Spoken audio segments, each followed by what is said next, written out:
Okay, good evening all. As we know that the Institute of Social and Cultural Studies, that as an autonomous organization, has been addressing development areas, trade, commerce, connectivity through in-depth research, publications, regular writing, as well as national and international discourses and events with various academic institutes as well as with the ministry, especially the Ministry of External Affairs for a very, very long time. Thus, as a part of institutional collaborative endeavor, we have started this series called Connect to Reconnect with the Ministry of External Affairs Branch Secretariat Office, Kolkata.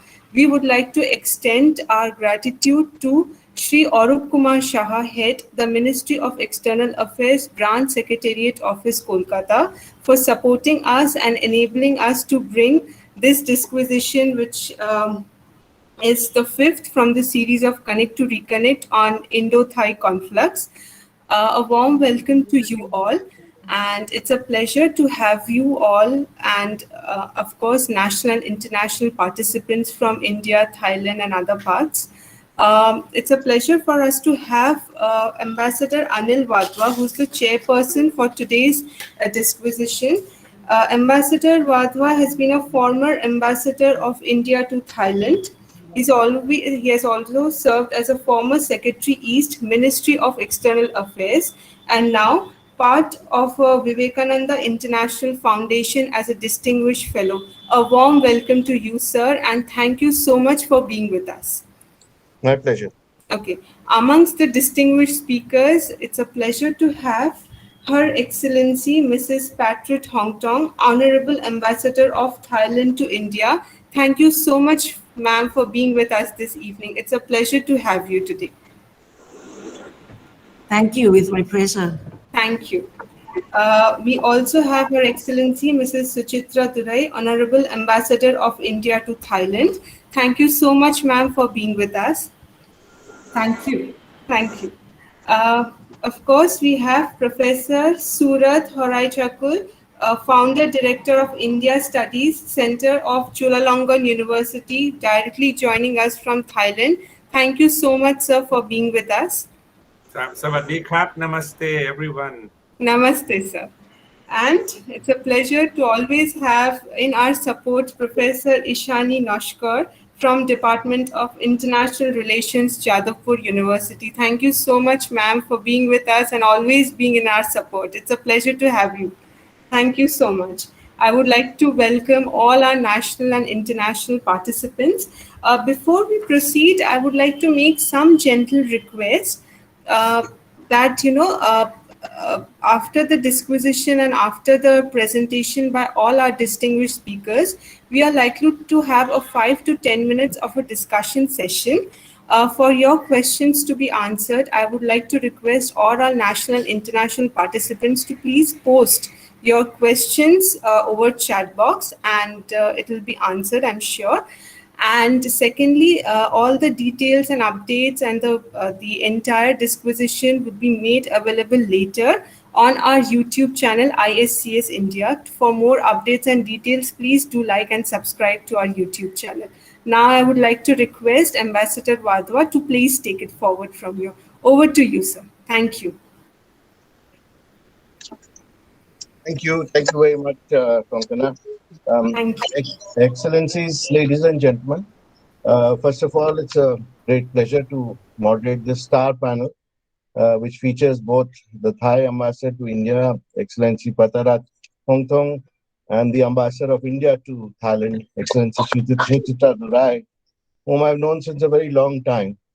My good friend, Professor Surat, and Professor Ishani Naskar.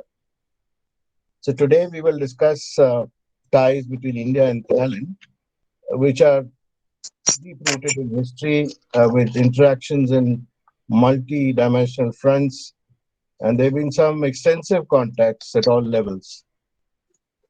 Thailand and India have compatible strategies today to look west and to act east in the case of India respectively, and this is now evolved into a comprehensive partnership.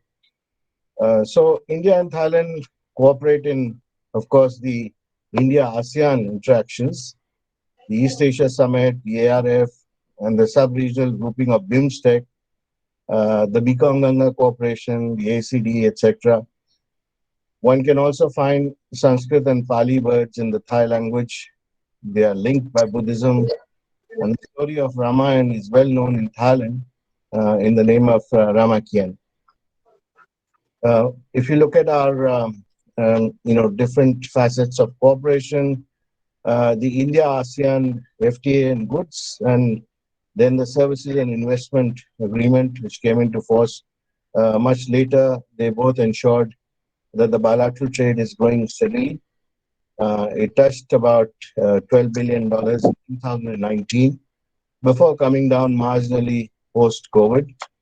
And India and Thailand have both been investing very steadily into each other's economies over the past few years. Some major companies are represented in each other's countries. There are a number of bilateral agreements and institutional arrangements in place. So this means there is regular interaction between the political leadership, defense and security establishments, the foreign offices, and the economic, cultural, and education ministries, amongst others. Thailand today is connected to about 17 Indian cities, which is a very good connectivity record. Much more can be done, of course. And in 2019, the figure for Indian tourists was 1.9 million. These tourists went to Thailand. Around 160,000 Thais visited India, mostly to the Buddhist circuit, especially Bodh Gaya, where Thailand has a strong presence. And both Princess Sirindorn and Princess Chulaborn have visited India on a number of occasions. And Princess Sirindorn is on the International Advisory Panel of the Nalanda University. There are an estimated 250,000 people of Indian origin in Thailand, which is an extremely strong link. So while all this is well known and written about, it would be most useful if our panelists today could go deeper into the relationship so that we discuss new ways to deepen this partnership and also to get some new ideas for the future. So just outline a few areas to get your thought process going, and then we could start our discussions. First, the issue of connectivity between our two countries. What is the current state of affairs on the India-Myanmar-Thailand trilateral highway, and what more remains to be done?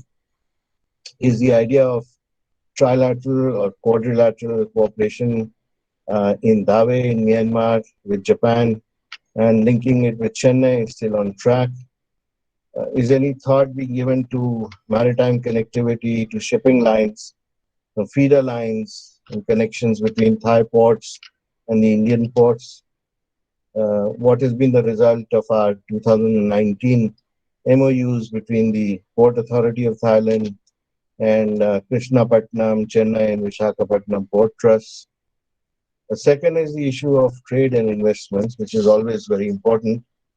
So are Thai companies open, for example, to invest in India under the Atmanirbhar Bharat program? And are they willing to take advantage of the PLI schemes, which has opened up in 13 sectors, which have opened up new incentives for foreign investors? Can the Thai companies take advantage of the proximity of the northeast of India to invest there in infrastructure, hotels, tourism, healthcare, civil aviation? What are the sectors in focus for the future? And what similarly are the future prospects of Indian companies who are investing in Thailand? And what can be done finally to make the conditions for investment more secure and more attractive? Third is the field of defense cooperation. And both sides, of course, are engaged in some regular exchanges, trainings and visits, etc. We have a technical agreement on sharing white shipping information, which is in place. The Joint Task Force on Maritime Security is making steady progress. So what can be done to enhance operational coordination? And what is the status and the future prospects of our cooperation in defense production, which has been discussed for many years now? Fourthly, in terms of security cooperation, are we any closer to finalizing the mutual legal assistance treaties for civil and criminal matters? and agreements in cybersecurity, financial crimes, human trafficking, etc. Fifth is in the field of education. Are India and Thailand giving some thought to mutual recognition of degrees? Is there a focus on more Thai students coming to Indian schools to study, which used to be the case some years ago? And is Thailand welcoming for Indian students to study in Thailand? We know that the ITech program, which India runs for the Thai nationals, has been a success. And is the industry on both sides able to utilize their qualifications and familiarity with Indian conditions? Finally, from the two professors on our panel today, I think we should hear more on what can be done, not only to strengthen the educational links, but also on the evolving geopolitical situation in the region. And from our two ambassadors, it would be useful to know about their assessment on the future political process in Thailand, Thailand's role in resolving the Myanmar crisis, and also how can India and Thailand cooperate in taking the Indian engagement with ASEAN forward in the future. So having popped up enough questions to generate a stream of thoughts, I would not like to speak too much myself.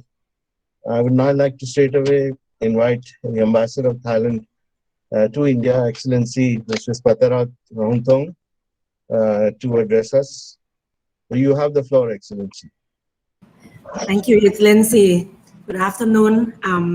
Excellency Mr. Anil Wadhwa, the former Ambassador of India to Thailand, and also Excellency Suchitra Durai, the Ambassadors of India to Thailand currently, and also distinguished guests, and of course, I should mention Dr. Surat, Horachaikul, who also my colleagues. So distinguished guests and also ladies and gentlemen who take part in this seminar. So as the first speaker, I'd like to take this opportunity to extend my appreciation to the Ministries of External Affairs of India, the branch secretariat in Kolkata, and also the Institute of Social and Cultural Studies for organizing these virtual disquisitions of Indo-Thai Conflux. And I would like also to extend my best wishes to Ambassador Wadhwa, who is our moderator, who is so keen on Thailand and actually have mentioned the overall pictures of the Thailand and India relations for us already. And also my colleagues, my counterpart, Ambassador Durai, far from India to you, and wish you a good success and also stay safe in Bangkok. And for me, I feel that this topic, the Indo-Thai conflux, is very vast and open, since it's kind of open-ended, that we can always mention a lot of things that are within this context. But it's also my opportunity that I can share my thoughts of how I view the priorities of the relations between our two countries to build back better and smarter after the pandemic that now is occurring. So my focus today actually will be some part of what we call the conflicts that we should focus on the future. And as you know, that the meanings of conflicts actually, it is the act whereby two entities merge, and there is no truer place than the relationship between our two countries that have dated back days before the modern state. And we have linked to each other through these traditional ways, through the cultural, linguistic, and also religious, that what we always know about Thailand and India for the past. And the influence of the Indians that come to Thailand, as you know, and have mentioned the language from Pali and Sanskrit, and also the Buddhism that still prominently occurs in our cultures today, and also the Lamakian and or Ramayana that we all well known, and it is a testaments of our close relations since the old days. So what I focus is not the cultural link or the traditional ties, that I'm sure that we have the expert here, Ajahn Surat, who will talk about it in details. So what I want to share from now on is my my assessment on how our two countries can promote the conflux of Thai and Indo relations in the other aspect to be able for us to deal with the pandemic and the post-pandemic. So we look into the other three factors that should be the factor that will help us to charter the course of to enhance our relations. The first one is the factor that we should look to is to improve the infrastructure, which means the lands and also the sea. And the second one is to streamline what we call the software part, which basically on the rules and regulations that exist between on the trade and investment promotions.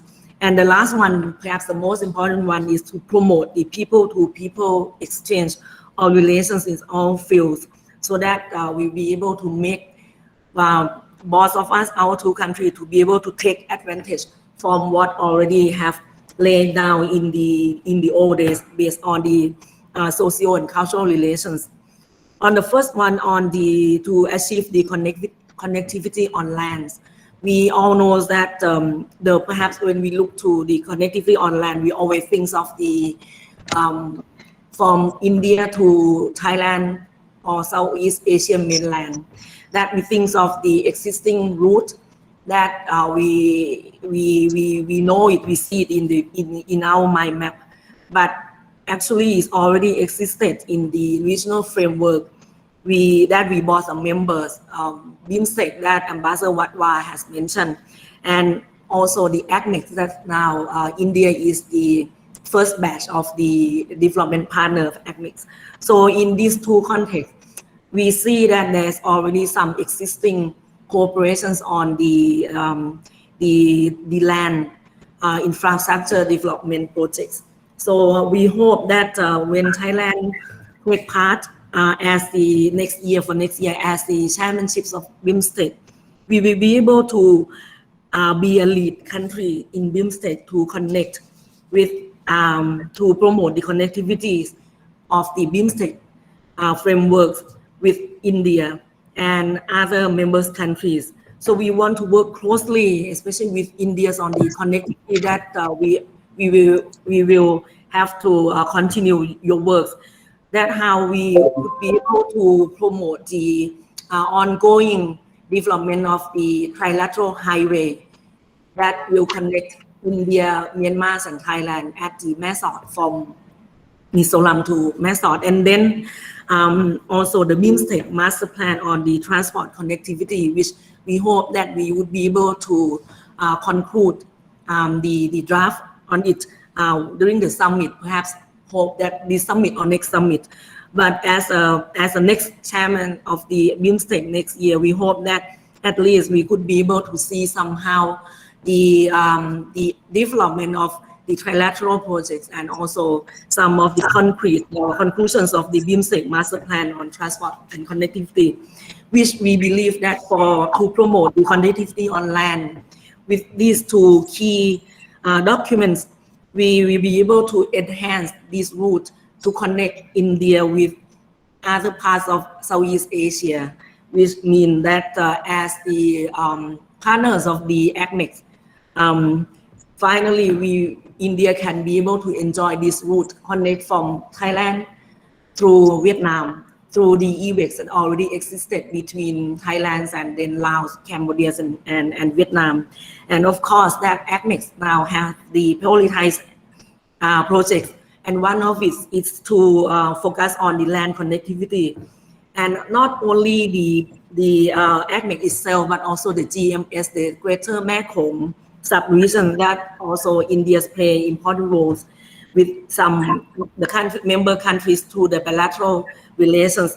So we hope that once all the negotiations in GMS or Greater Mekong sub-region conclude on the transportation, including the motor vehicle agreement, so this whole jigsaw will be connected. Then we will see how India could be connected to Southeast Asia mainland through this land transport route, while having Thailand as the kind of, let's say, the gateway that will bring Indians into this region, apart from the bilateral relations that India already established with all the countries in these regions. And also we believe that having this route will help reduce the travel times of the goods, and also perhaps for tourism of the people in these regions. From India, between India and Thailand, we expect that at least it will reduce from current 55 hours to a small number. Of course, I cannot say at this moment, since all the study hasn't been fit yet, and or the outcome, we cannot see the concrete outcome of the calculations of the date. And of course, we hope that through this route, this can expedite our volume trade and also the tourism between our two countries. And this will also meet what the Foreign Minister, External Affairs Ministers of India, Mr. Chai Shankar, has the visions that he always says about the route that will connect Arabian Sea to South China Sea through the mainland Southeast Asia, which have the northeastern regions of Assam as a hub. So we hope that this will fulfill the big pictures of the connectivities on land between our two countries, and this will help us connect each other closer. And on the second part of the infrastructure, that means the sea. As you know that in the old days, we already connect each other through the sea, through the oceans that bring us close on the religious and cultures. And I have my own impressions that among many countries that connect with Southeast Asia through the maritime route or ocean route, perhaps only India that we earn the constructive engagement without any words related to power, let's say power. So through this route, we inherit the close cultures and also language, even the goods that perhaps the silk or so many things that we have in Thailand this day. So the ocean route brought us closer in a very, very constructive way until this day. But in this modern world, we recognize that you are the sea neighbors of India through the EEZ of the Bay of Bengal, along with the Strip of Sea, Andaman and Nicobar Island, where I have never been to yet. But we know that we connect each other to this route, and we have a lot of the ports that could be connected to each other. So in this modern world, we believe that we could enhance our bilateral relations on the more on the transfers of goods and products through this ocean route. So we see this day that we already set up some kind of the foundations for the connectivities on the sea. We have the port connectivity between India and Thailand that in 2019 under the BIMSTEC framework, we already signed, as we know, that the MOU connect the port in Kolkata, Chennai and Visakhapatnam to Ranong port, which signs, but still there's a lot of work to do to take advantage from these documents. Thailand ourselves also have to develop the infrastructures of Ranong port to be able to cope with the increasing volume of trade and goods that will come along through BIMSTEC member countries, not only from India. Of course, this route will connect us with Sri Lanka and other as well. So we have to do this job after this, and also we believe that if once we can utilize this MOU at the maximum, at least we can cut down the sea travel of freight from the current 15 days to only 7 days, and this will help to connect the goods from India and also from the Bay of Bengal to other parts of to the Southeast Asia, perhaps through the north, connect with the land bridge between Ranong up to Chonburi and then go to the east or even to the south to other ASEAN countries. So we hope that Ranong port will be able to serve for this purpose of India's and Thailand trade and the freight. And these also meet with the policies of India on the Act East, which not only for the land but also for the sea to promote a more efficiency connectivity. And of course, that for when we talk about the sea, we think of the word blue economy, which is one of the focus area that ASEAN and India has been talks about and put in the work plans. So we hope that through the ASEAN India frameworks, we can promote the use of the sea in a more constructive and sustainable ways through the promotion of the blue economy in the way that we both can work together. And apart from this, of course, that to promote the port connectivity, we have to think of to work for mutual benefits to concretize some of the documents like agreements, the coastal shipping agreement that we have to work on it, or other legal frameworks that need to facilitate the flow of trade around this area. And there are some more issues on the lands that or port cooperation that we have to look into among the member countries of the regions. And then my second factors that I think we should promote the connectivities in the future is on the facilitations of trade and investment, and also other business sector that is on to streamline the rules and regulations that already exist and to increase the trade volume and business interactions between Thailand and India and somehow in the region as well. So this is a kind of the two-pronged approaches that the first one is we need the political will towards the internal reforms of each country or government. And the second is to synchronize for the synchronizations of the practices through the dialogue. So for the first approach that is involved to bring the relevant government agency in one particular country like Thailand or even India to come together and sit that before issuing any regulations or legal documents which will influence to the trade relations or trade or trading or business to the business sector. So this means that the internal process in each government should be shared with the partner so that we will keep each other informed that what kind of rules or what kind of regulations will be changed or updated so that both sides will be prepared for this kind of adjustment. One of the sample of this one is like that we all know it's ECOO or the Electronic Certificate of Origin, which are one of the example of the success that the two countries between actually Thailand and India, and of course other ASEAN member countries as well, since this also imposed for the ASEAN FTA in ASEAN India FTA. So this is a sample that when India importers were unable to produce physical signed importation documents at the port due to the COVID-19. So the government of the affected government has to look at what can we do to be able to handle this situation. So finally, we come up with to mitigate this impact. So we come up with our own internal process that we have to adjust our procedures and documents so that we can meet with these circumstances and be able to work closely with India. And now we can solve this problem.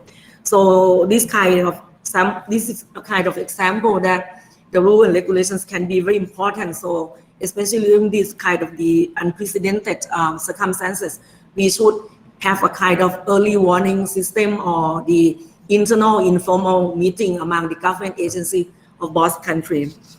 And then on the second approach is that to synchronize or standardize the rules and regulations. This involved with a kind of multilateral regimes. Mean once we are members of the regional organizations, there's a lot of rules or the commitment that we have to follow. So again, this need a kind of the work, the concert efforts among the countries, the member countries to work together in order to reduce all the papers, works, and streamline the procedures that can be occur.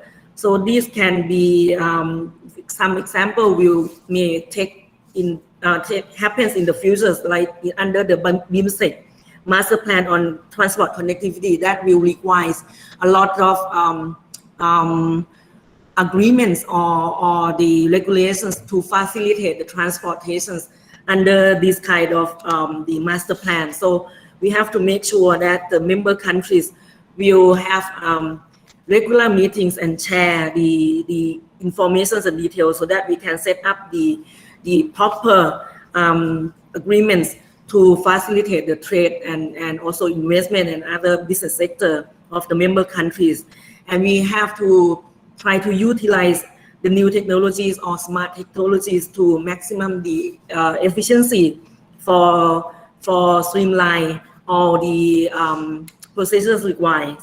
So these kind of the connectivities on the rules and regulations as well as on the infrastructure. Actually, I think we have all the documents or the existing agreements or framework of negotiations or consultations exist.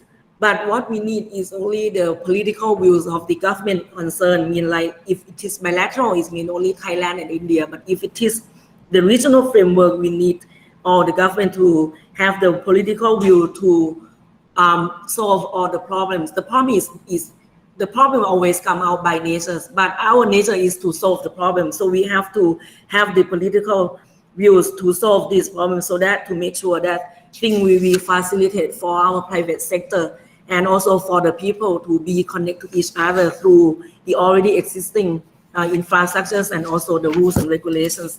And the last point is on the connectivities of the people, which I really want to focus, since this is a soft side, and we all know that Thailand and Thai and Indian peoples, we seem that we know each other for very long. But when we look into the number or statistic, we should be able to do more, I think. Right now, let's say that even the numbers Thai students that the Master Wadhwa has already mentioned, now we have only 1,000 number of students each year in India. But in the past, we have more. So how can we increase the numbers of students to come to study in India? And then on the tourism, we see this kind of the very positive side. I think within these 10 years, we see double numbers of tourists between our two countries. And we're happy to see increasing numbers of the Indian tourists to Thailand, up now about 2 million people, which, you know, before the COVID-19, of course, but more is increasing from Thailand, which even I myself, I experienced from many of my friends who love to come to India and they want to come again and again. So this means a good sign is that the young Thai people like to know India more. In the old days, they like to come for basically on their religious purpose, but now they like to know on the architectures, cultures, and to know people, even the food. So this is good sign that more young Thai people like to come to India. So looking ahead for already these two ways of the exchange of people, I think that apart from the students, I think that we should do more on the exchange of the business sector. How can we increase more of the Thai investor or businessmen in India? These days we have about 35 numbers of companies in India, but we see more potential. Before I came to India, I have talked with some Thai private sector. They like to explore the possibility to engage into Indian market or even to invest here. So this is our kind of my homework to see that how can or which area that we can bring more Thai business sector to India. But at the same time, we want to see more of the Indian investors in Thailand through that. You know that we have the EEC and we have other sectors of the investment promotion. So we want to see more of the Indian investors in Thailand. And I hope that within the India's self-reliance initiative. This will be more attractive for the Thai investor to India, and there should be closer collaborations between the private sector to discuss the possibility of the opportunity to engage to each other. Some of the area could be expanded, as you have mentioned earlier, Ambassador, is that the healthcare or even the digital infrastructures. And the second one that we should increase more, apart from the normal, the basic education, I think of the exchange of the technical cooperations in the higher level. I mean, we want to see more the exchange of experts in the area, especially on the science, technology, and innovations. We believe that India has very advantage on this in this area. So we want to promote more exchange of knowledge through the exchange of the experts or people concerned to learn the best practice and all this expertise from each other. And this will help Thailand as well to gear up our Thailand 4.0 or our industrial promotions and development in our country, especially on the what we call the like BCG, the bio, circular and green economy, which is our national agenda right now, and also on the other smart and young entrepreneur startup that we want to learn more from India. So, and then perhaps we want to see more is on the exchange of the young people through the tourism. Of course, that during this time we cannot do much since the COVID-19 in Thailand, which the number today almost reached 10,000. But we believe that the possibilities and potential is there. So we have to do a lot of groundwork to promote to the young people of the two sides to know each other more, apart from the basic religious and cultural relations that we know, but we want them to know the modern or contemporary India and also contemporary Thailand. So we hope that we can do some kind of activities during this COVID-19 to promote the link on the cultures and also some other aspects to promote the tourism between the two countries.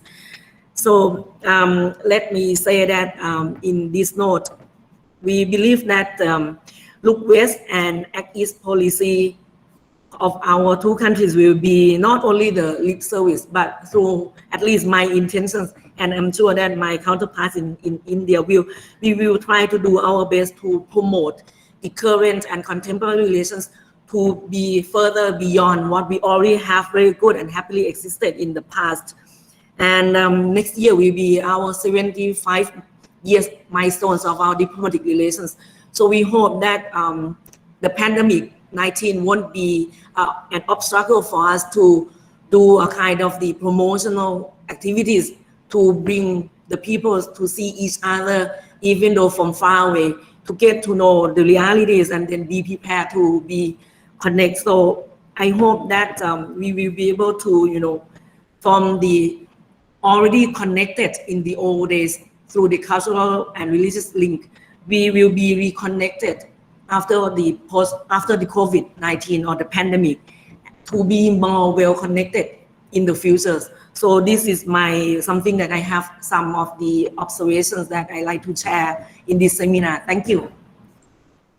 Thank you very much, Excellency Pattarat. That was very, very comprehensive, and you divided your presentation into connectivity, where you talked about the importance of Ranong Port for both countries, also using the ASEAN framework for and working on the blue economy, coastal shipping agreement, etc. You also talked about the rules and regulations, streamlining of rules and regulations on trade and investment, and how we can increase the trade volumes through that, bringing about reforms through political will, synchronizing this process of dialogue. And you gave a very good example of electronic certificate of origin. And of course, it's very important to have an early warning system and to streamline paperwork in this regard. And finally, you talked a lot about how we can increase students exchange and increase our tourism. That's, of course, after COVID situation eases.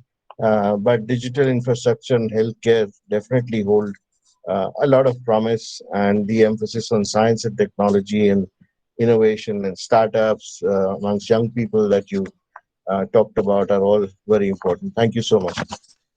Now I'll quickly move on to our next speaker, which is Excellency Suchitra Durai, Ambassador of India to Thailand. You have the floor, sir.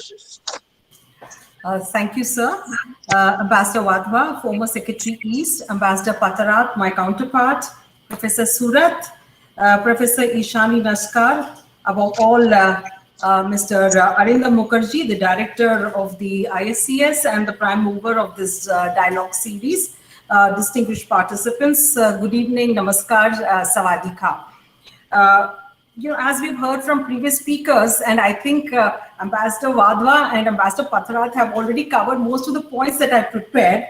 But the story of India-Thailand relations is really the story of mobility and connectivity.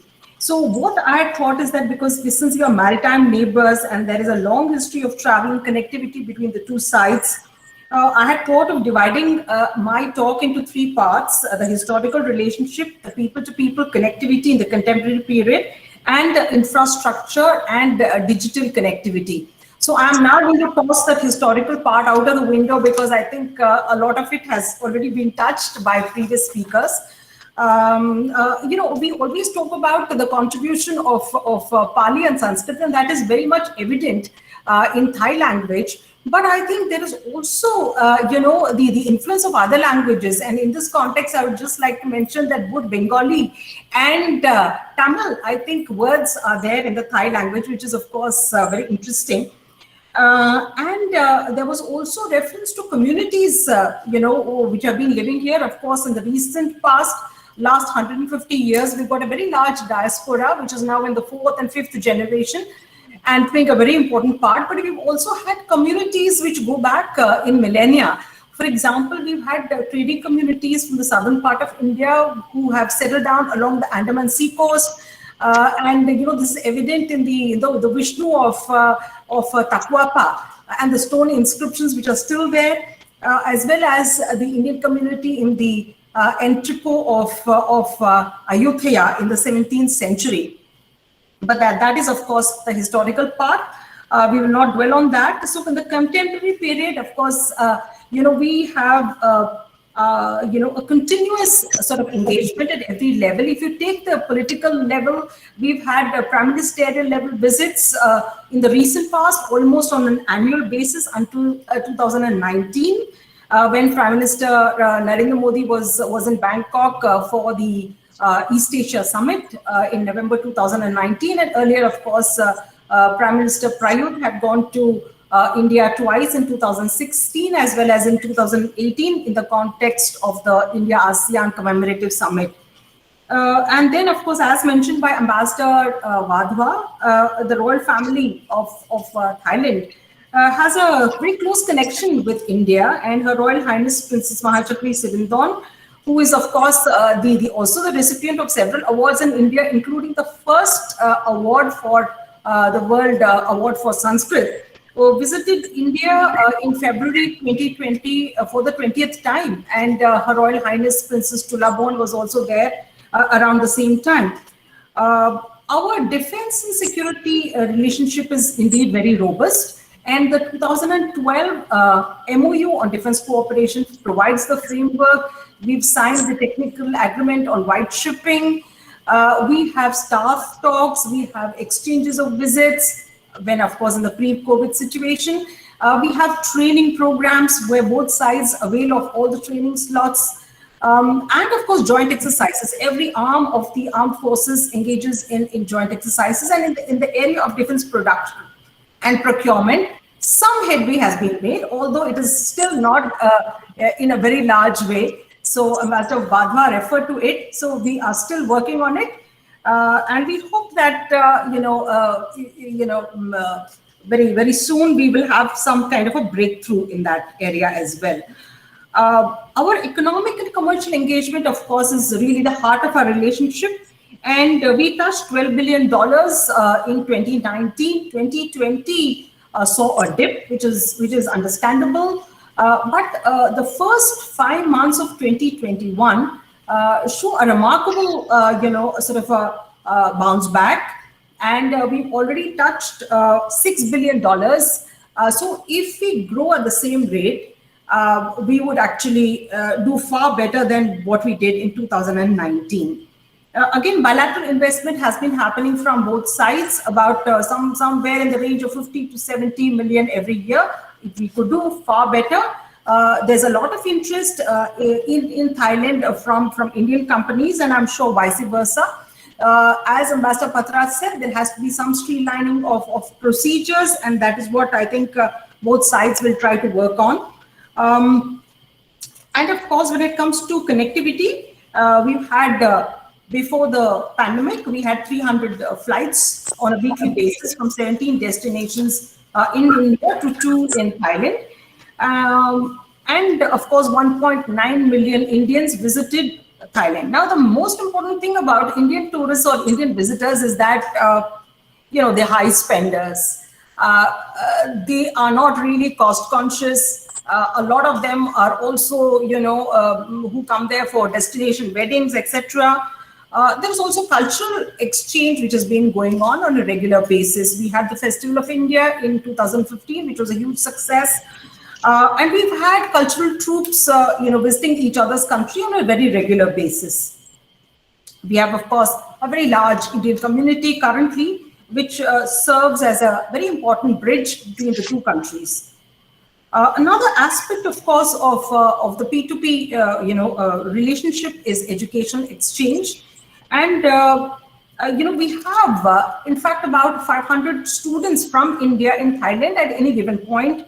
A lot of them study at the Asian Institute of Technology or in other Thai universities, as well as there are young Indians, for example, at the swimming academies in Phuket. We have now an Olympic swimmer who has been swimming, in fact, in Phuket till recently.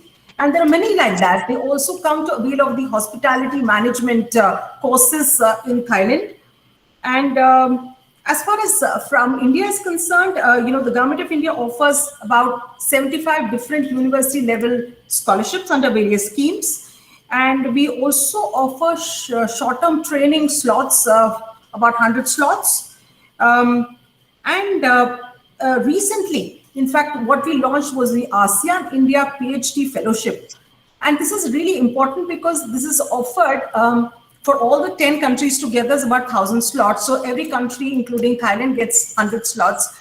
And this really, fits into Thailand's 4.0 program, because they're all in cutting-edge technologies, they offer in robotics, artificial intelligence, machine learning, targeted drugs, biotechnology, etc. So I would really urge, young Thai people to avail of this fellowship and come and study in India, because it will be to the mutual benefit of both sides. We have, of course, as Ambassador Pattarat said, we have had generations of Thai people who used to attend boarding schools in India, particularly in Mussoorie and Darjeeling. And several of them also assumed high leadership posts here in Thailand. We continue to have a large number of self-financing students from Thailand, particularly southern Thailand, who are studying in the Aligarh Muslim University. In fact, there's a large AMU alumni association with whom the embassy has very close touch. According to our statistics, there are about 5,000 student visas which are still valid at this point in time. But as Ambassador Pattarat said, perhaps at any given time there are maybe the 1,000 who join in new courses every year. And we will continue to encourage Thai people to go to India for study, and vice versa. And we are really fortunate that there are several India Studies centers who in top Thai universities, and we have the best example sitting there, Professor Surat, who is doing a remarkable work in perhaps the best run India Studies Center. We are really grateful to you, Achan Surat, for the good work that you're doing. And not only is it there in Bangkok, we have about several such centers, but we also have The first one in Chiang Mai University, and I also see Ranjit Singh ji.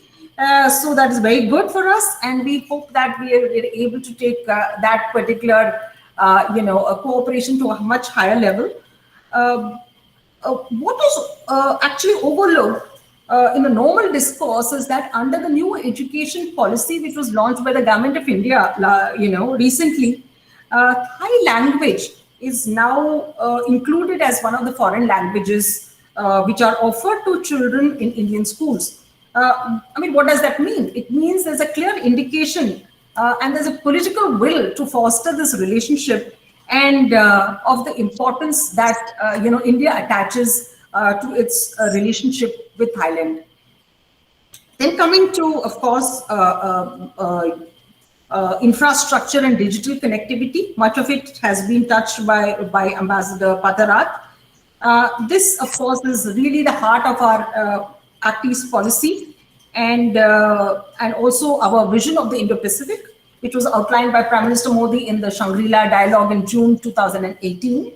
I have earlier spoken about air connectivity between the two countries, and India's Indo-Pacific Oceans Initiative, which was launched by Prime Minister Modi at the 14th East Asia Summit in November 2019, very clearly under one of its several pillars also covers maritime transport. So, as we all know, these MOUs have been signed between Ranong Port and 4 ports of India on the eastern coast, including Kolkata. And we are really hoping that this will, result in the actual launch of the direct shipping lines, because as has been mentioned by Ambassador Pattarat, the present, the period, the duration of the shipping is a bit of a disincentive, and cutting down that particular duration will be very helpful, and also reduce costs, which is very important. As regards road connectivity, the India-Myanmar-Thailand trilateral highway, which has been we've been talking about for a very long time. It's ready as far as India is concerned. It's ready as far as Thailand is concerned. We're not talking about, that is the physical part of it. We now have to put the software into place, which is the, motor vehicles agreement. Some discussions have already taken place, but we still have some way to go before it's concluded. And also the physical aspect of it, there are some sections of the highway in Myanmar which have to be upgraded. So both sides are working on this, and we hope that, given what the situation is currently, we just hope that it would, go at a faster pace as soon as things are, conducive for that. And we'll be able to see a highway, which last year, I think the countries agreed that it should, go all the way to Vietnam, extend eastwards, and that is the way it should be, in fact. So that will be a game changer whenever it is implemented. Now, the 13th India-ASEAN Summit in Kuala Lumpur in November 2015 was also very important, because India at that time offered the line of credit for $1 billion, which was to promote projects which support physical and digital connectivity between India and ASEAN. Now, this is really on offer. It's for the countries in ASEAN region to avail of this. Some countries have, and we are working very closely on them. We just hope that Thailand will also find this offer interesting and useful. The COVID-19 pandemic has in fact underlined the problems of digital divide between the relatively well-developed urban and middle and upper class households and vulnerable sections of the population in both urban and rural households areas. So this is particularly impacted on access to education. So digitization is particularly important also in terms of healthcare. So the effective rollout of mass vaccination, for example, in India, happened due to the success of the CoWIN platform, which is an open source software. And very recently, India conducted a conference where we invited everyone to share in our experience, and we are ready to do so. And India has developed and implemented the concept of digital villages also in other parts of ASEAN and elsewhere. And we hope that we can replicate this and do this jointly with Thailand, either in some area in Thailand or in a third country as well. Fintech is another area where both sides can collaborate. ASEAN is already a very big hub for e-commerce, and India and some other ASEAN countries are actually already doing some work in this area. So, Ambassador Pattarat, again, in the context of tourism, mentioned about how more young people are interested in India. Yes, we see that there's a lot of interest, particularly in the areas of adventure tourism, and so that is what we are trying to promote from here. From India itself, a lot of people come to Thailand, for various, interests are there, and Thailand is able to cater to all that. As far as the circuits are concerned, we're also working together with Thailand and other countries in order to, work out a Buddhist circuit and also a Ramayana circuit, because that will be of interest to people also. Given the already existing interest in both these areas in our two countries. As far as the commercial and economic partnership is concerned, of course, the Indian market is attractive for Thai businesses because it's a very large market, and it is not restricted to the infrastructure sector. Or tourism or retail industries. We can offer, there's a lot of, potential in other areas as well. And India, of course, views Thailand as a gateway to Southeast Asia and to the ASEAN, which is why the Government of India gives a special focus on strengthening linkages between India's northeastern states and Southeast Asia. I think, the previous speakers already referred to that. In fact, we did the first ever Northeast India Festival outside of India in Bangkok in early 2019. It was a huge success. We had about 500 people participating, artists, academics, business people, and we were planning our second and third editions, but unfortunately COVID came in the way. So we really hope that we can take these issues from where we left off. And then, of course, our bilateral engagement is one thing, but it's complemented by our engagement under regional mechanisms, ASEAN, we've already discussed, and BIMSTEC and the Mekong-Ganga cooperation. And of course, we've also joined ACBEX, and we are at the moment in close dialogue with Thailand to work out the detailed, the joint development plan as it is mentioned. Areas such as just physical infrastructure and its improvement will not really enhance trade and economic engagements. We have to go on to paperless trade. And, you mentioned the issue of the digital COO, Ambassador Pattarat. It was a very difficult situation for our traders. Several, consignments were actually rotting here before Thailand very kindly decided to change its procedures. But in fact, there was a lot of communication before this actually happened in India. It was about a year ago that the Indian side had already informed all ASEAN partners that it is changing over to digital COO. Somehow, perhaps this got lost in many other things, and that is why when India changed, somehow it seemed to have come as a surprise. And we had to really sort of, discuss this among several, arms of the Thai government to finally get this approved. And similarly, we've also had some issues. I suppose Karotar is an area where, the Thai side also has issues. So I think both sides, of course, but we have been managing to talk to each other, which is the first most important thing in removal of these non-tariff barriers, as they're called, to increase our trade. Finally, we must also change our mindsets and perceptions about each other. And move away from stereotypes. For example, it saddens me in a way that Thailand, is regarded in India primarily as a place to have a good time, but it's also a place for very serious intellectual engagement, a place for spiritual fulfillment, for innovative ideas. And India at the same time is not just a very poor country, it's not a place of snake charmers and rope dancers, but it's actually an IT superpower. It is a major space power. It has the third best startup ecosystem in the world. So I'm very glad, Ambassador Pattarat, you yourself mentioned that we should educate everybody in this and have exchanges of experts in this, and we hope that really the media can play a role in both sides to project this aspect of our two countries. So I just wish to conclude now that we must take advantage of the fact that we have geographical proximity, there's cultural affinity, and enormous reservoir of goodwill on both sides, and we must take advantage of this to reconnect and to build, to further strengthen our bilateral relationship. Thank you. Dhanyavad Kapuntha.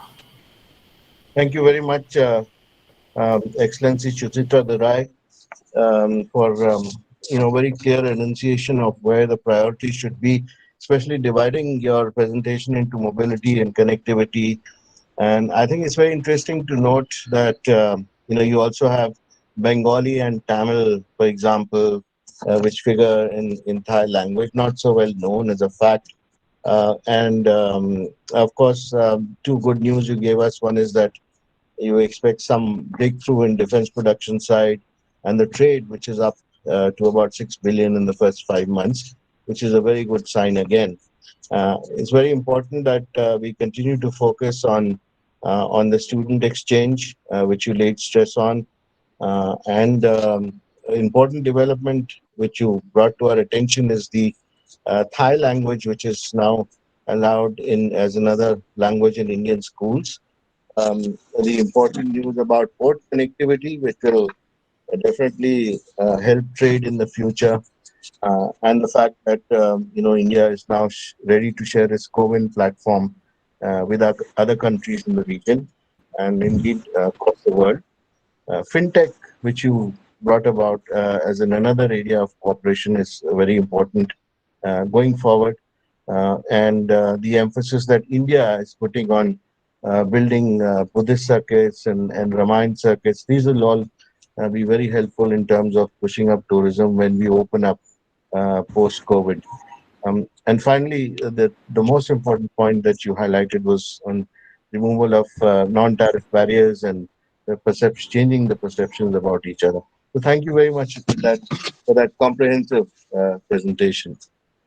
Now, my good friend, Professor Surat Horachaikul, founder director of Indian Studies Center in Chulalongkorn University. The floor is yours. I would just request the next two speakers to stick to the time, please, because otherwise we'll run out of time, which has been set aside for questions. So 8 to 10 minutes, both of you. Thank you.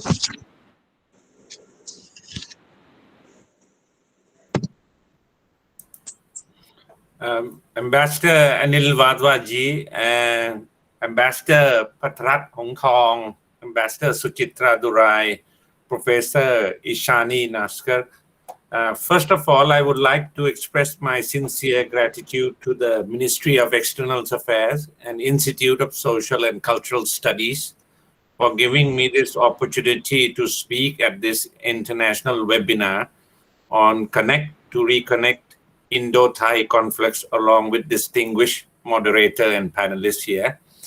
Ambassador Anil Wadhwa, when you spoke in the beginning, I thought I already lost some of my points, so I deleted some of the points.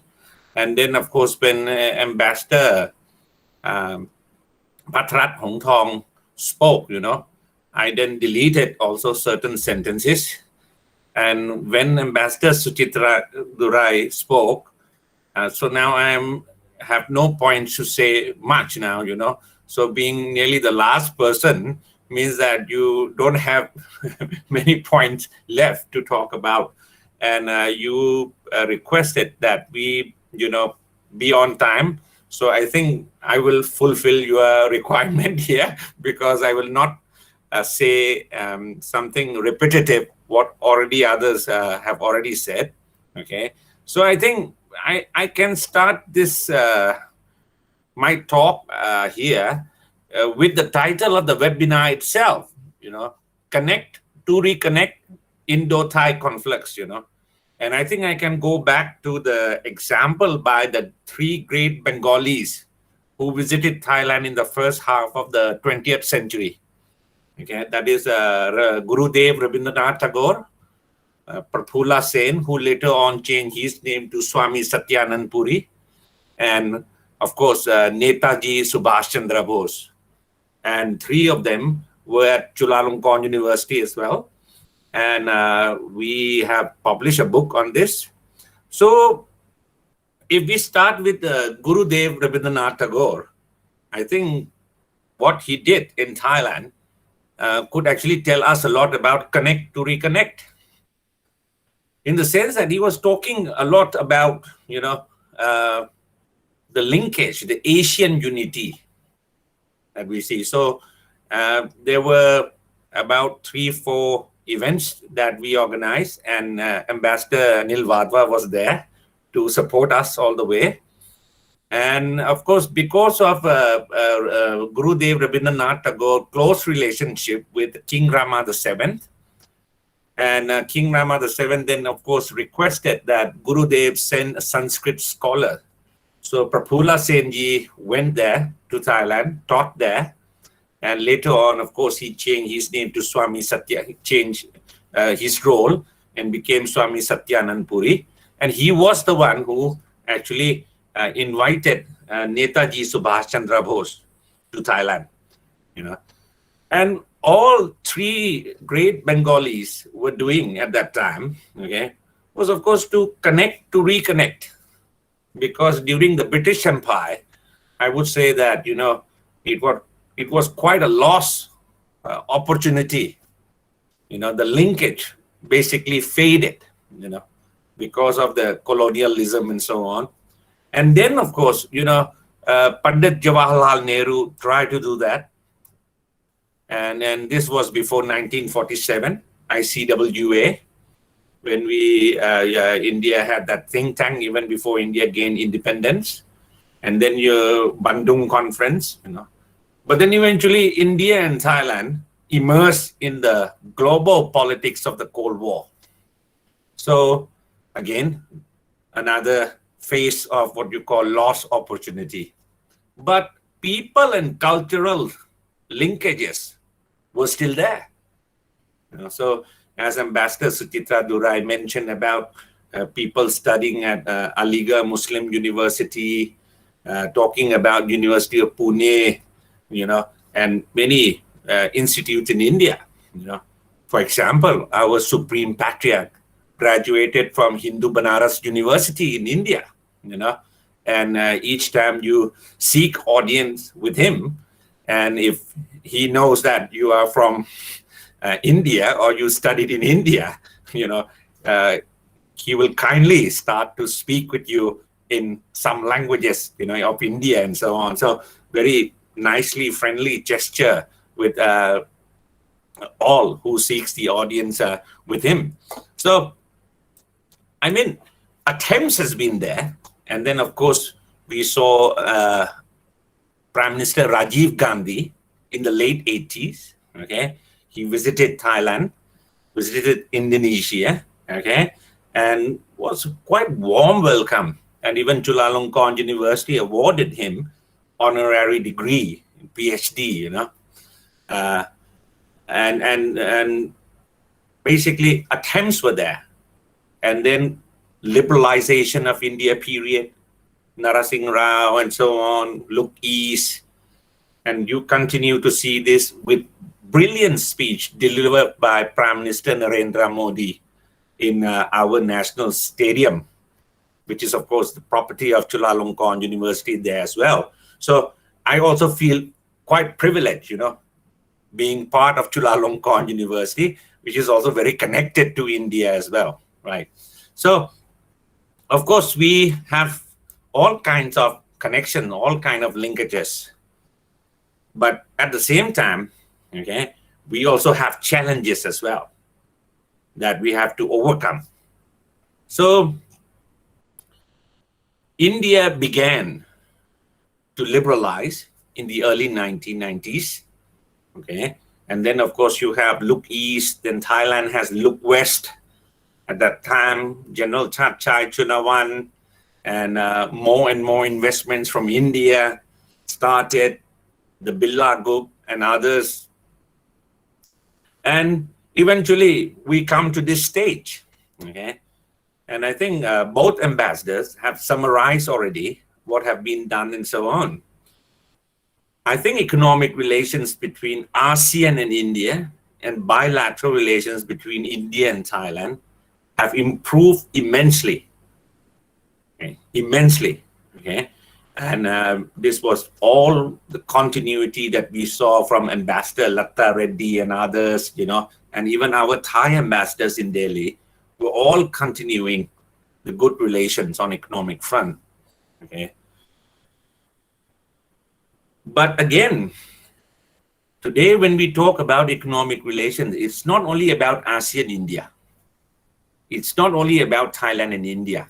So I like it very much when, of course, the two speakers before me, both ambassadors, mentioned about BIMSTEC. Because we are going to be the chair of BIMSTEC soon, after Sri Lanka. And definitely we need to do more to ensure that our economic relations are strengthened, not only bilaterally, but also on regional basis. Because geographical production, geographical shift has changed.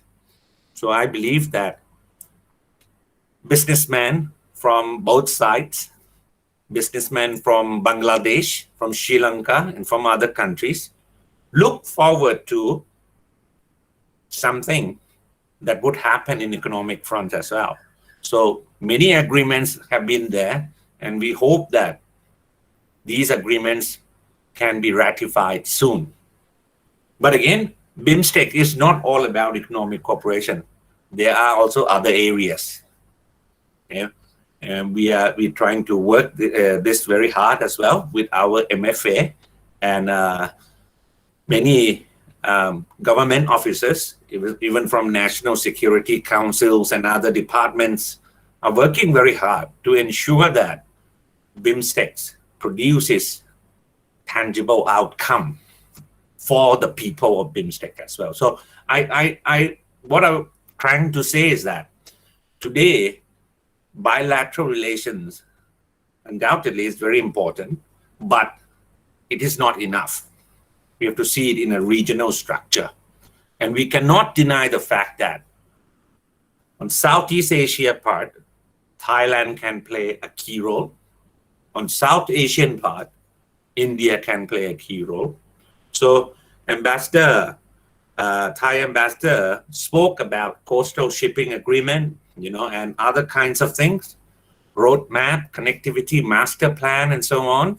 Okay, these kinds of things, once implemented, it will yield, it will help strengthen the relations, because relations have to be felt on tangible front as well. So I hope that I'm trying to place an emphasis on BIMSTEC quite a lot, because it is going to be very important. And at the same time, we can also see that neither Thailand or India seek confrontation with anyone. Okay, we are in good terms with every country. At the same time, we can help institutionalize, strengthen mechanisms, not only bilaterally, but also on regionally. We can play a vital role more and more in international stage and so on. Culturally, I would like to mention that when it's come to movies, films, and I think Ambassador Anil Wadhwa know very well that during your time, it was you who brought Bonnie Kapoor, Shri Devi to the major cineplex and the Eros, how to bring back Indian films and other kinds of things. we have been doing the same also in India by, asking friends in India to talk about Thai films, because movies, films are very important. They are highly accessible. And today we are not talking only about films that we go for cinema hall and other stuff, because Netflix, Prime videos and these kind of things help a lot. There have been also discussion, webinars on films. Students discuss with each other and so on, try to understand with one another. And I've been running programs on BIMSEC as well, so that people understand each other more and more. So Indian films is not about you make the film in India. A lot of us maybe did not notice there have been many studies, a number of studies that will tell you how India film industry also employ Thai people for certain areas.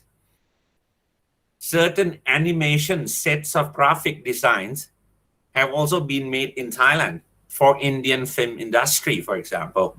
There are all kinds of connectivity. Sorry to interrupt, Professor Surat. Can you just wind up now, because we need time for questions as well. Running out of time. Definitely. Sorry.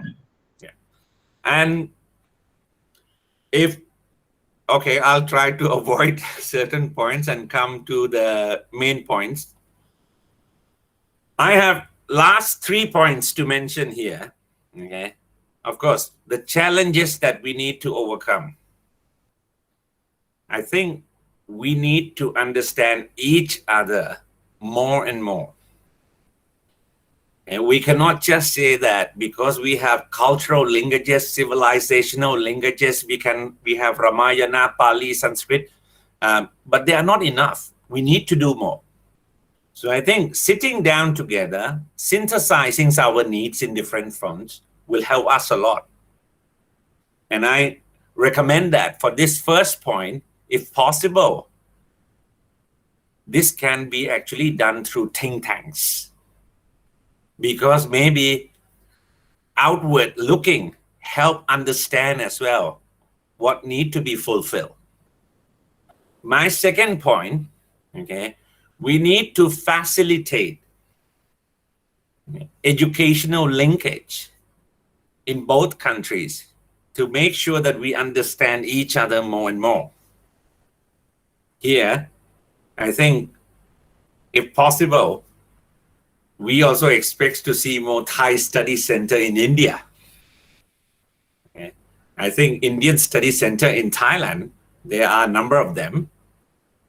But again, we can do more. For example, the Thai language that you can choose as a foreign language in India. Maybe we come up with some reward system. Whoever gained the highest score gets something about this. So there are bits of things that we can do. This is my second point on educational linkages, that we can ensure that we understand each other more. The third one would be on the exchange. Okay. Ambassador Pattarat Hongtong has a very strong background also on agriculture development projects and other kinds of things. Okay, hotel and tourism, for example, Thailand has strength on it. But at the same time, India can offer expertise on technology, pharmacy, and other kinds of things. And I think there can be mutual interests and benefits linking each other in here. So I would like to end my presentation here. And I would like to also thank both ambassadors, Thai ambassador to New Delhi, our Indian ambassador to Thailand here. They both are highly enthusiastic.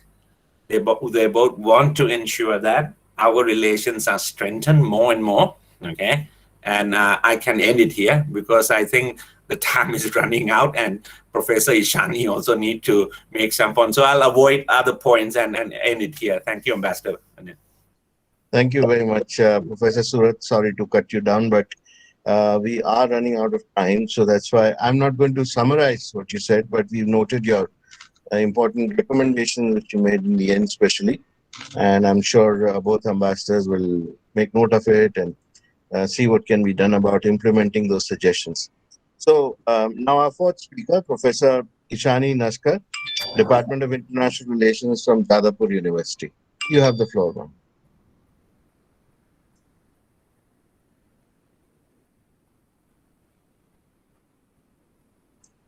You're muted, actually. Please unmute yourself.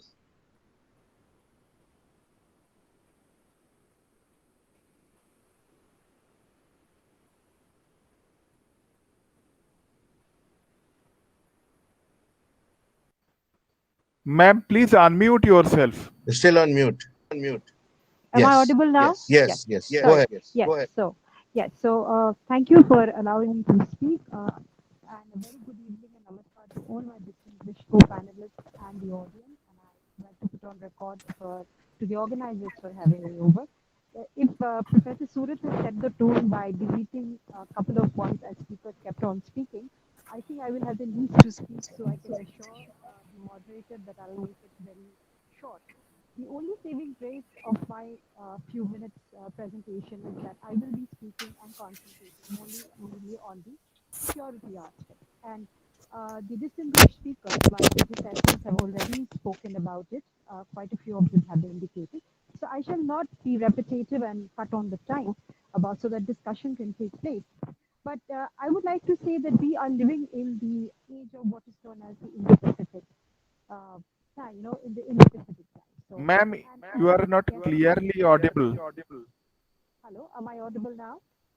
No, not very clear, ma'am. Am I audible now? Yeah. Yes, okay. Thank you. Sorry for that. So what I was just saying that we are living in the age of the Indo-Pacific time. So we have had a lot of literature being said of the Indo-Pacific times, but I think as my predecessor speaker has kindly pointed out that Prime Minister Modi ji's Indo-Pacific initiative, Ocean Initiative, is the right context in which we can place the security, the linkages and the security cooperation that I'm going to speak a few minutes about. Now, generally, when we talk about India and Southeast Asia, we always try to check into the ASEAN for a kind of a framework. And that is also very logical because since the 90s, India has really rolled up its socks through the Look East policy and looked to the ASEAN kind of framework and trying to engage with this part of the world. But to my point, to my understanding, that the relationship with Thailand is very unique because, as Professor Surat had said, and the predecessors, that there are historical links, which is very natural, being an adjacent area, a geographical continuum being there. But at the same time, you can remember Rajiv ji had started this kind of, and I would say a very vibrant relationship was laid down since the 1980s. And throughout the 1990s, as we rolled up our socks, we have been trying to engage ourselves with Southeast Asian countries, and Thailand and Myanmar has been always the gateway to this region.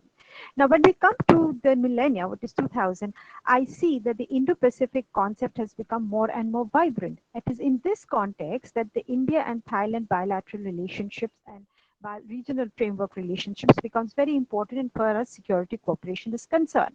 Now, I have tried to look at very shortly the bilateral initiatives and the regional initiatives through which India and Thailand can actually come together on the security front.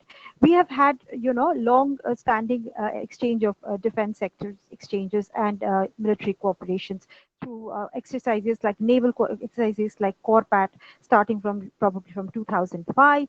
We have had Siam Maitri, which is a military kind of an exchange. So this has been continuing.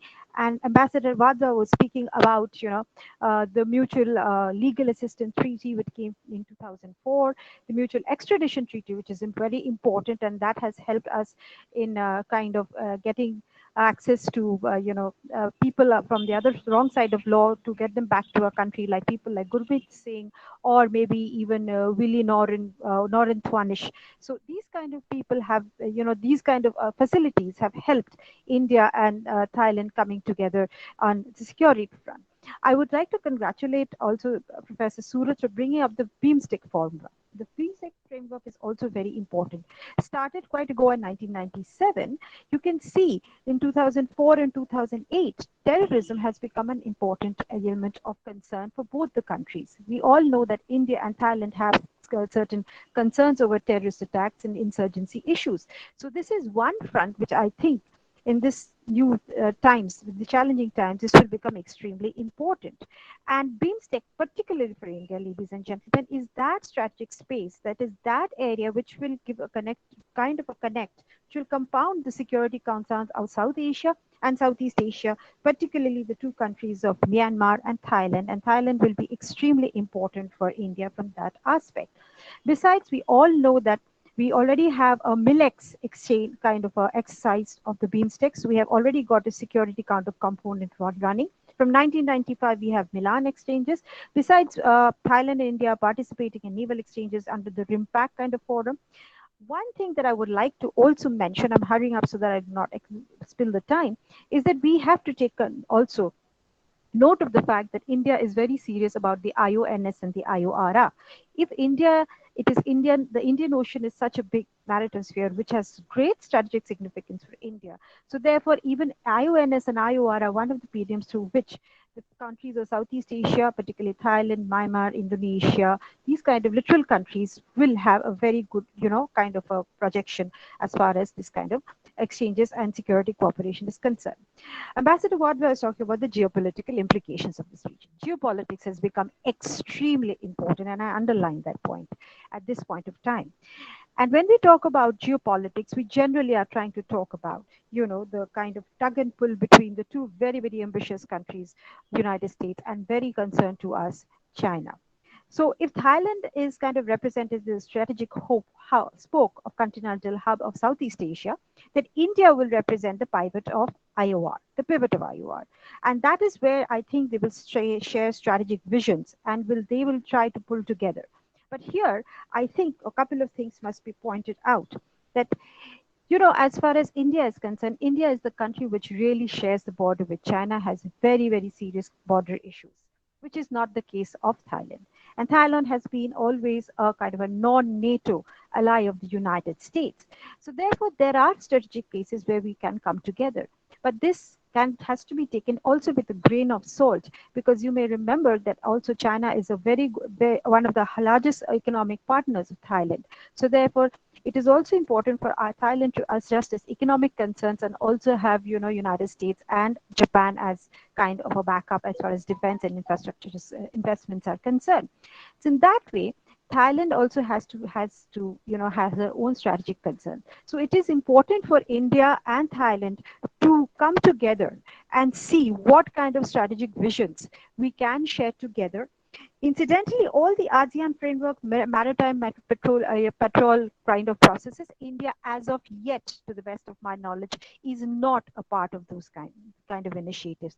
So this is one of the recommendations I suggest, or I make a suggestion, in order to cope up with the geopolitics of the region. And as Prime Minister Modi ji said, that the Indo-Pacific Ocean Initiative is extremely relevant, extremely important.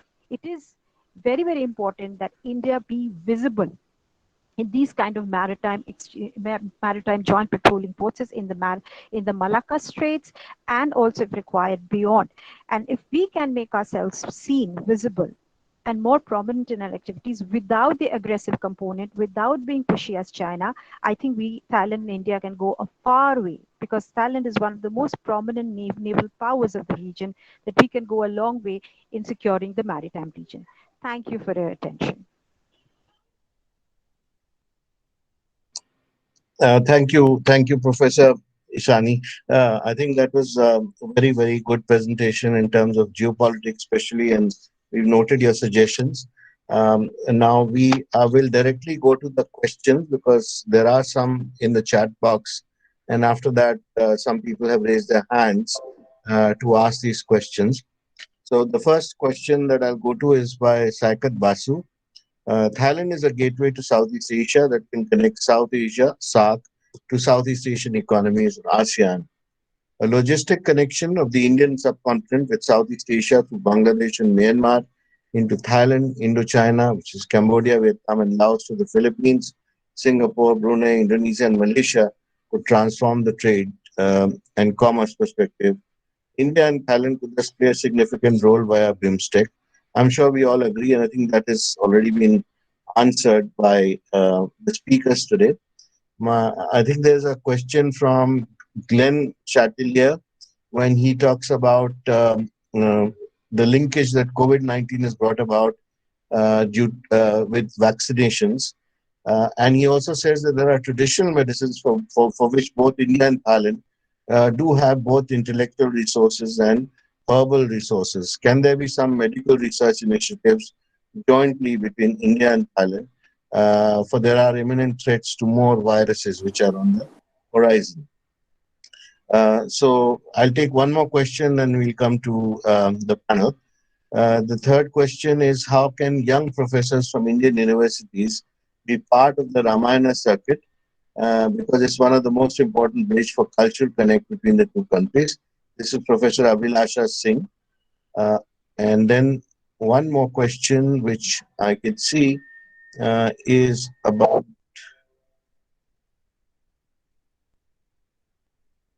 I think for the time being, let's take those, and then we can come back to the raised hands. So anyone of the panel wants to take answer those questions? Especially yes, Excellency Suchitra Durai, you have the floor.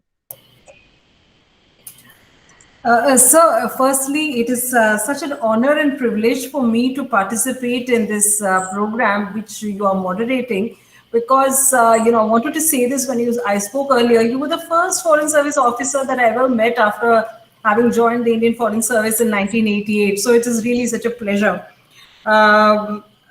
Now coming to the question which was raised by Mr. Glenn Chatilier. Prime Minister Modi and Prime Minister Prayut Chan-o-cha had a telephonic discussion last year, under which medical cooperation and medical research is certainly an area of interest for both of us. We are at the moment, discussing. It's kind of close to conclusion of an MOU in this area. Separately, we've been discussing an MOU on cooperation in the area of traditional medicines. So that is also under consideration at this point in time. And definitely, there's a lot of interest in Indian Ayurveda here in Thailand.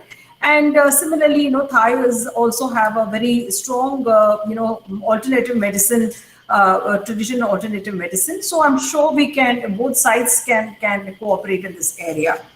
I do not wish to take up the next question on young professors being involved in the Ramayana circuit, because perhaps somebody else will be better qualified to do that. Thank you. Okay. Anyone else wants to take on the next question? Anyone on the panel? Professor Surat, you have the floor. I'll be very short, okay? I think, Ramayana circuit, and so on. But I think we should not confine ourselves to Ramayana alone, because, Mahabharata and others, kind of things are very helpful for us also to understand, right? At the same time, there have been many works done in Ramayana and Mahabharata and so on. But again, we can move it to the cultural Pali, Sanskrit, and other kinds of things, which has, of course, been tradition for a long time. And the government of India has always supported, ICCR chair on these positions all the time. So, I mean, there are opportunities, for short-term, long-term, and I think the Embassy of India in Bangkok, if I remember his name correctly, Mr. Naresh Kumar, responsible for education, sending us, all kind of opportunities that we can actually join with India and so on. And perhaps, we can do more also to include in that. But I think we should not confine it to only Ramayana, because India is much richer than Ramayana also. It's more than Ramakien. It's a lot of things in India. And different parts of India, I mean, they're very rich in culture. So we have to understand that, For example, let me just, be short on food, for example.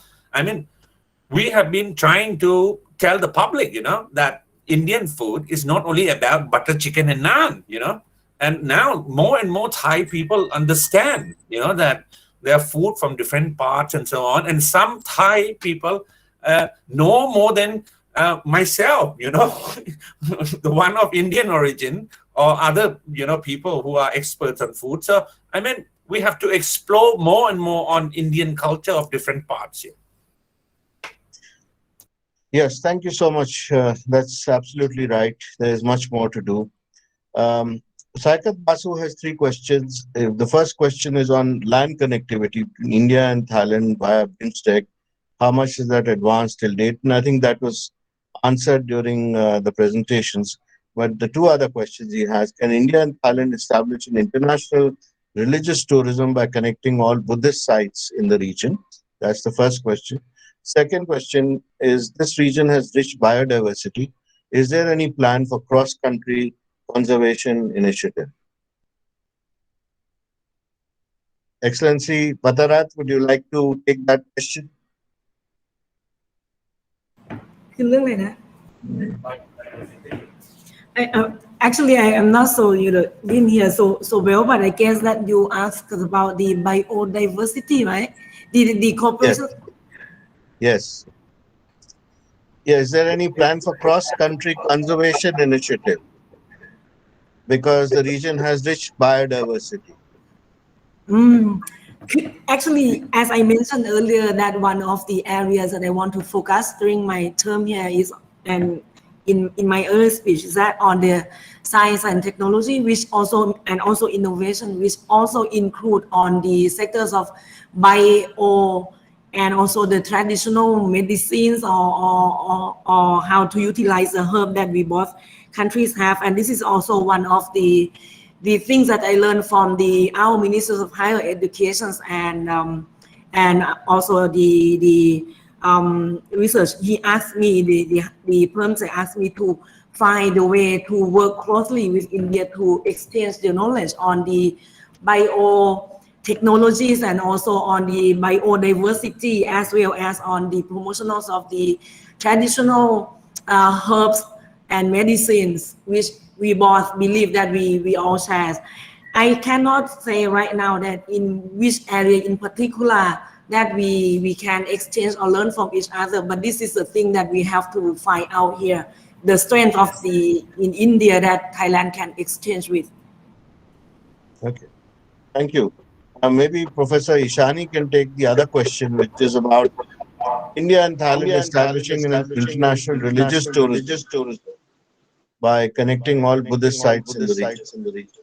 Well, that is absolutely a quite good proposal, but for that we have to do a lot of homework. And if I'm correct, then part of the Buddhist heritage, in fact, Lumbini is in Nepal. So in order to, it is not only in India and Thailand, there are so many other Buddhist sites that are all around Southeast Asia. So in order to do that, we have to bring on board the other countries who are also could be a part of this search circuit. But it is a good idea that India and Thailand can take forward this, and then they can build on the network in a larger framework of BIMSTEC or ASEAN or Mekong Ganga, however it is possible. I think several initiatives have to come together into one single compound so that we can take it forward. Okay. Thank you. Two people have raised their hands. So Mr. Rajiv Sarkar and after that Mr. Ranjit Singh. Rajiv Sarkar, please go first.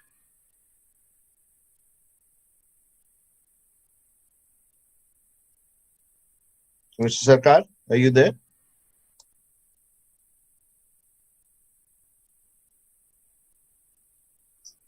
Okay, we'll take Mr. Ranjit Singh first. Maybe Mr. Sarkar will join later. Mr. Singh, you have the floor. Please unmute yourself. Please unmute. Yeah, yes, thank you. Good afternoon, everyone. Hope Dr. Wadhwa will remember me. I'm from Chiang Mai here.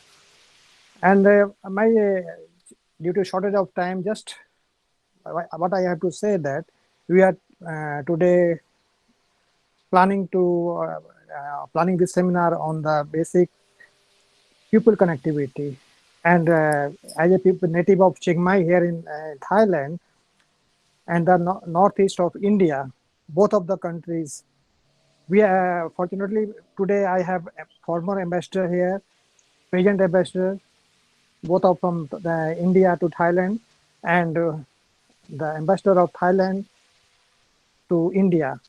And of course, Mr. Surat is here. He is also a native of Chiang Mai. And if you want to connect the people to people, we must have some flights from Chiang Mai to the northeast or other parts of Thailand, which the people of Chiang Mai are demanding from very long times. But this demand is avoided all the time. What is the problem? I don't know. And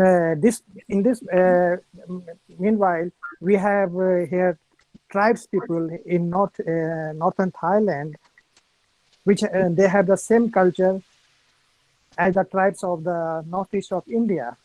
So if the people have to connect each other, we have to start some flights from Chiang Mai to Indian other cities as well. And this way, I think it will help to the people to come together, and it will definitely promote the tourism of northern Thailand and the other cities of the India too. Thank you very much, sir. Thank you very much. Is Mr. Sarkar there now? Mr. Sarkar, are you there? No, he's not. Excellency Suchitra, you raised your hand. Yes, go ahead, please. This is to respond to the to what was mentioned by Mr. Ranjit Singh. He's right. There's been a lot of talk about direct connectivity between the northern part of Thailand and India's northeast. And I had heard in 2019 that SpiceJet is going to start direct flights between Chiang Mai and Guwahati. So it was all announced, and we were expecting it to start, but I think there was some issue to do with the airline. Ultimately, it's a commercial decision. It all depends on the two airlines of both countries, and whether there is sufficient traffic, how they route that particular flight, whether via Calcutta, direct, etc. So, this is something that has to be, government can only facilitate these things, but ultimately it is a very commercial, so it was all, pull factor and the push factor, which will decide all these things. So once, the COVID-19 subsides and the, international travel picks up, I'm sure they will look at it with renewed attention. Secondly, I think we have also a sister city, agreement under consideration between Chiang Mai and sister province, one would say, the province of Chiang Mai and the Assam state. So we are hopeful that that once that is concluded, that will also increase the kind of connectivity that can happen between the northeastern part of India and northern Thailand. Thank you very much. I think you answered one more question in the process about sister city relationships, which was also asked in the chat box. Professor Surat, you have the floor.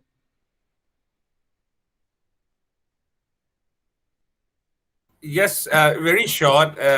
On biodiversity, there is a set of cooperation also between, I think, Assam and Chiang Mai University, and has been going on for quite a while. Okay, and as Ambassador Suchitra Durai discussed, definitely there will be more onto that, but there have been exchange of scholars, and they have a very strong connection with each other on biodiversity topics. So I have attended a number of seminars there, and Ajahn Chayan, I think Watanaputi, is the one who is mainly responsible for that. And then when it comes to Nehu in Shillong, and that's also with us in a separate MOU, but that's more on culturals and other kinds of things. Thank you. Thank you very much.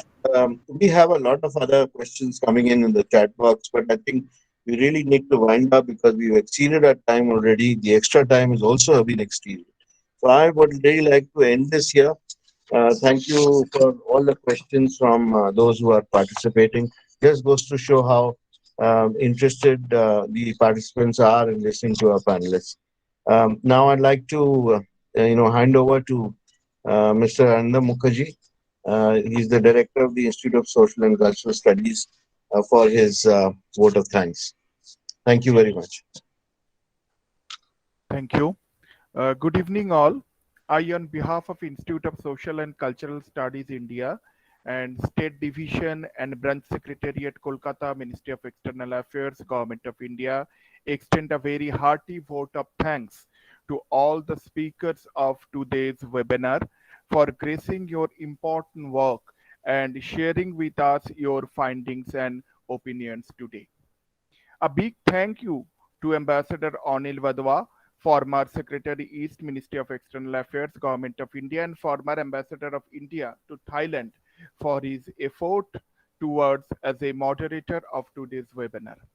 Also, would like to extend a special thanks to Her Excellency means Pattarat Hongtong, Honorable Ambassador of Thailand to India, and Her Excellency Ms. Suchitra Durai, Honorable Ambassador of India to Thailand, for making excellent presentations and making these webinars interesting and meaningful. I also wish to express my gratitude to our other speakers of today's webinar, Professor Surat, Founder Director, Indian Studies Center, Chulalongkorn University, Bangkok, and Professor Ishani, Department of International Relations, Jadavpur University. Thanks to all the participants for attending to this webinar and also for their valuable suggestions. And at last but not least, thanks to all the people who helped us either directly or indirectly to make the webinar successful. Thank you very much. Good night.